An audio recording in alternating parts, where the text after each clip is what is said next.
नीटचा paper फुटल्यापासून विद्यार्थी जे आहेत ते आक्रमक झाल्याचं बघायला मिळते आणि आज NSY कडनं आपण बघू शकतोय राजधानी नवी दिल्लीमध्ये हे आंदोलन केलं जात आहे। हे तिरडी आंदोलन प्रतिकात्मक आंदोलन केलं जात आहे। धर्मेंद्र प्रधान यांच्या राजीनाम्याची मागणी खरं तर NSY कडनं केली जात आहे। मागच्या काही दिवसांपासून सातत्यानं NSY कडनं आंदोलन केली जात होती। 2 दिवसांपूर्वी देखील NTA च्या कार्यालयाच्या बाहेर आंदोलन केलेलं होतं, पण आज जे शास्त्री भवन आहे त्या ठिकाणी शिक्षण विभागाचं कार्यालय आहे त्याच्या समोर NSY चे कार्यकर्ते आक्रमक झाल्याचं बघायला मिळतं आणि NTA ला बॅन करावी अशा पद्धतीची भूमिका घेत असतानाच तिरडी आंदोलन खरं तर या सगळ्यांकडनं केलं जात असताना आपल्याला बघायला मिळतंय।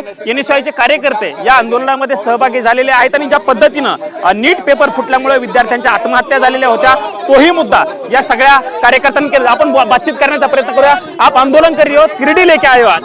ये धर्मेंद्र प्रधान और जो न्याय व्यवस्था मर चुकी है उसका यह अर्थी है और हम सवाल इसके माध्यम से कर रहे हैं कि जो धर्मेंद्र प्रधान है उनकी जो आत्मा है वह मर चुकी है। 4 बच्चे आत्महत्या कर लिए हैं लेकिन उनके कानों पर जू नहीं रेंग रहा है। नैतिक आधार पर अगले व्यक्ति को इस्तीफा दे देना चाहिए। नैतिक आधार पर अगले व्यक्ति को यह पद छोड़ करके चला जाना चाहिए। NTA को भी बैन करने की आप मांग कर NTA को बैन कर करके इसको बंगाल की खाड़ी में फेंक देना चाहिए और दोबारा कोई भी पेपर NTA न करा पाए। ये पहला पेपर नहीं, इसके पहले भी NTA का पेपर लीक NTA की तरफ से लिए हुए एग्जाम लीक हो चुके हैं। बार बार लीक होते रहते हैं। हम क्या बताऊं, इस चीज को बहुत शर्म की बात है। ये गवर्नमेंट एक वर्ड भी नहीं बोला कि सॉरी बोल के NTA ने सॉरी फिर से एग्जाम करता है। ये क्या चीज है? उसने क्या अगले टाइम एग्जाम करेगा तो क्या गारंटी है? कोई गारंटी भी नहीं। 23 लाख स्टूडेंट्स लोग का एग्जाम दिया, उसका कितना खर्चा होता होगा? उन लोग का घर, माँ बाप का ज्वेलरी बेच के, जमीन बेच के उन लोग ने कितना मेहनत किया है। उनका नुकसान कौन भरपाई करेगा? जो मर गया बच्चे लोग, उनके लिए कुछ सरकार की तरफ से क्या जवाब आया है?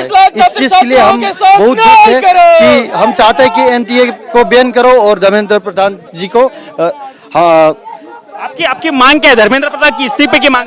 देखिए, जिस प्रकार से उन 22 लाख छात्र छात्राओं के साथ कुठाराघात करने का काम किया है सरकार ने, तो एक उनकी जो जिम्मेदारी बनती है इस्तीफा देने की, अब तक धर्मेंद्र प्रधान का कहीं किसी प्रकार से एक पेपर लीक होने के बाद में परीक्षा को कैंसिल करने से कुछ नहीं होगा। उन 22 लाख छात्र छात्राओं पर जो उनके माताओं पिताओं पर जो बीत रही है, उन जिन छात्र छात्राओं ने आत्महत्या कर ली उनके माताओं पिताओं पर उठते समय क्या बीती है, एक संदेश देना चाहते हैं उन माता पिताओं पर जो बीती है। ऐसी स्थिति में धर्मेंद्र प्रधान पर क्या बीतेगी, इन लोगों को देखना पड़ेगा कि उन छात्र छात्राओं पर क्या बीतेगी। एक संदेश देने के लिए हम पहुंचे, धर्मेंद्र प्रधान का इस्तीफा मांगने के लिए पहुंचे। आपण बघतोय NSY चे कार्यकर्ते आक्रमक झाल्याचं बघायला मिळतं आणि त्यांच्याकडनं धर्मेंद्र प्रधान यांच्या राजीनाम्याची मागणी जी आहे ती केली जाते। आपण बघू शकतोय की कशा पद्धतीनं या ठिकाणी पोलिसांकडनं बंदोबस्त देखील ठेवण्यात आलेला आहे, कारण ज्या पद्धतीनं मागच्या 2-3 दिवसांपासून NSY कडनं आंदोलनं केली जात होती, NSY आक्रमक असल्याचं आपल्याला बघायला मिळालेलं होतं आणि त्या सगळ्या पार्श्वभूमीवरती आपण बघू शकतो की पोलिसांकडनं देखील या ठिकाणी बंदोबस्त जो आहे तो ठेवण्यात आलेला आहे आणि जे शास्त्री भवनचं कार्यालय आहे त्याच्या अलीकडेच म्हणजे NSYचं जे गेट आहे त्या गेटवरती त्या सगळ्या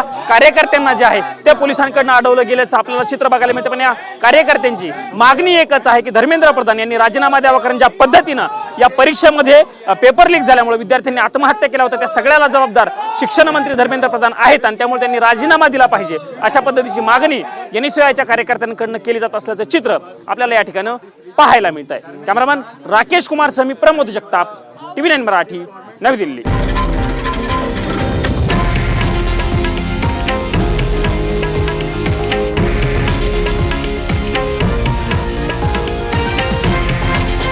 हे आहे देशातील नंबर 1 न्यूज नेटवर्क आणि आपण पाहत आहात TV9 मराठी, एकमेव।